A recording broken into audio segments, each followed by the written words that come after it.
the Ka Nying Shedrip Ling Monastery. A stifling and gloomy place.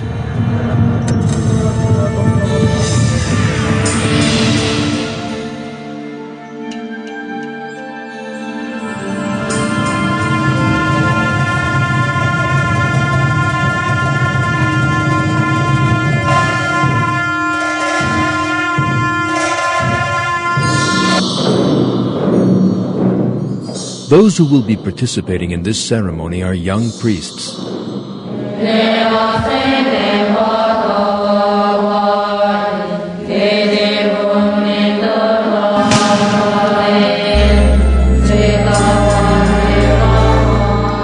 They are still only children.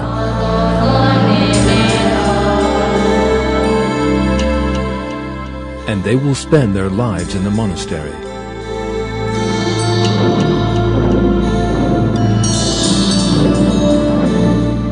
Their days will be spent in hunger and poverty.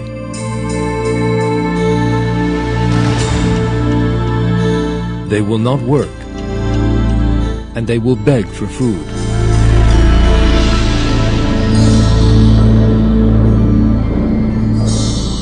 They will have no family lives,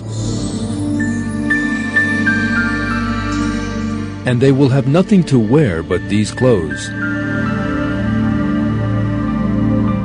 And what is more, they will do all this in the name of a superstitious belief, in order not to be reborn as a fly or a mouse.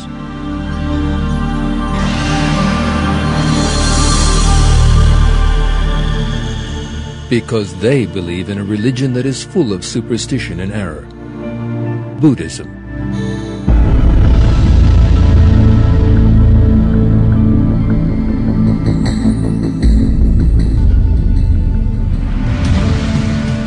Buddhism is such an enormous error that it regards people torturing themselves as a virtue. People cut themselves off from life in the name of myth and superstition. For Buddhists, who spend their days in pointless, irrational rituals, life is always dark and stagnant. Furthermore, amongst all these rituals, Buddhism causes people to forget God, or even to deny Him.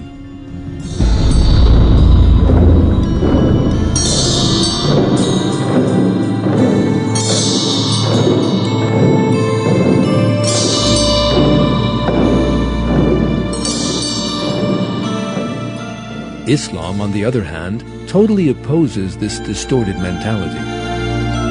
It offers people a rational, restorative, and dynamic life.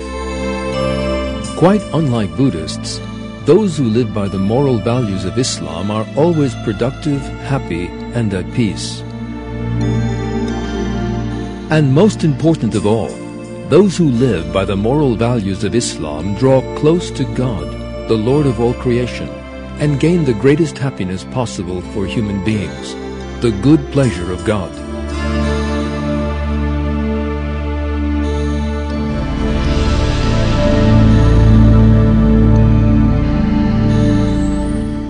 This film portrays the religion of Buddhism and its irrational practices.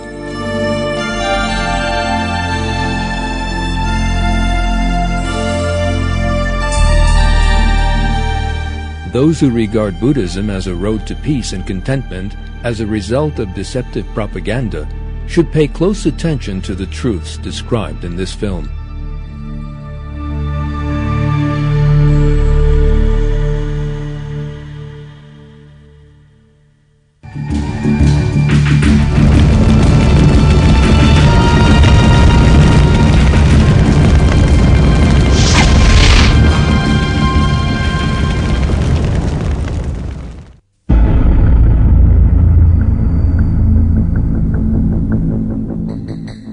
In the 6th century BC, India was under the occupation of the Aryans.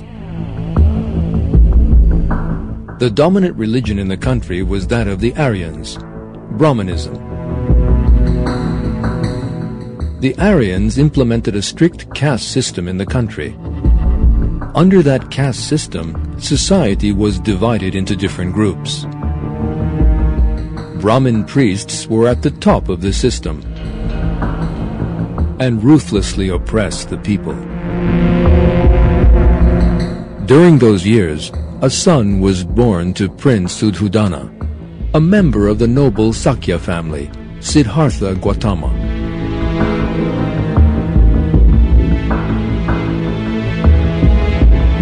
Siddhartha spent his youth in ease and plenty.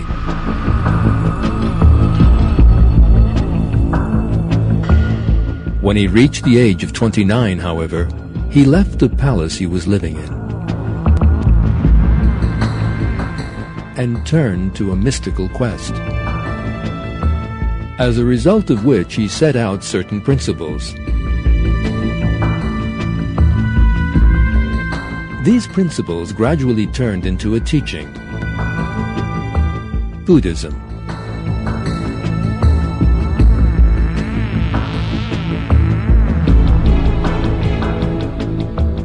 Buddhism arose in northeast India. In time, it extended throughout Sri Lanka, Burma, Thailand, Laos, Kampuchea, China, Tibet, Mongolia, Manchuria, Korea, and Nepal. Today, it has about 330 million followers.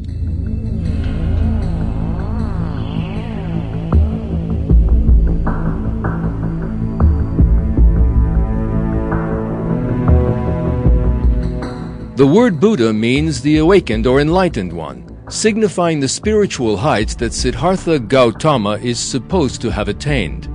And Siddhartha is remembered by that name. Buddha chose to speak about his basic tenets and hand on his form of worship orally.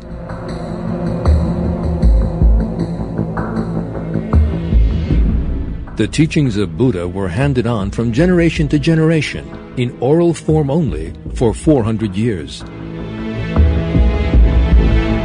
This teaching was then collected in a book called Pali Canon.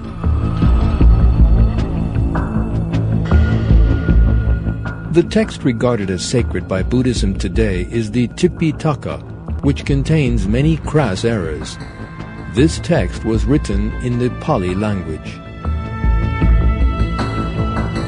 Buddhist priests performed their ceremonies and organized their lives according to this text.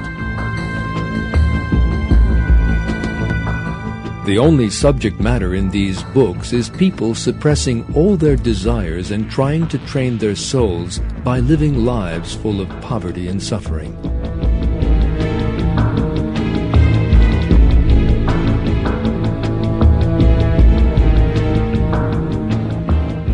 Buddhists have so concentrated on those matters that they are totally unaware of a far more important truth.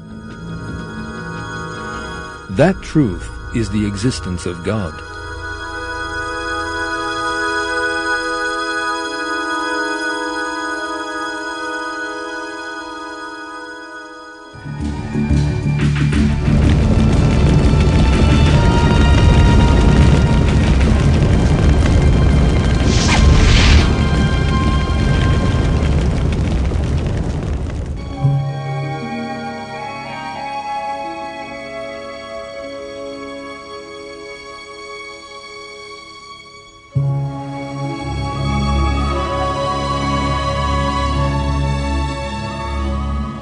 Many people who lack a comprehensive knowledge of Buddhism imagine that the aim in Buddhism is the worship of a creator, as in the revealed religions.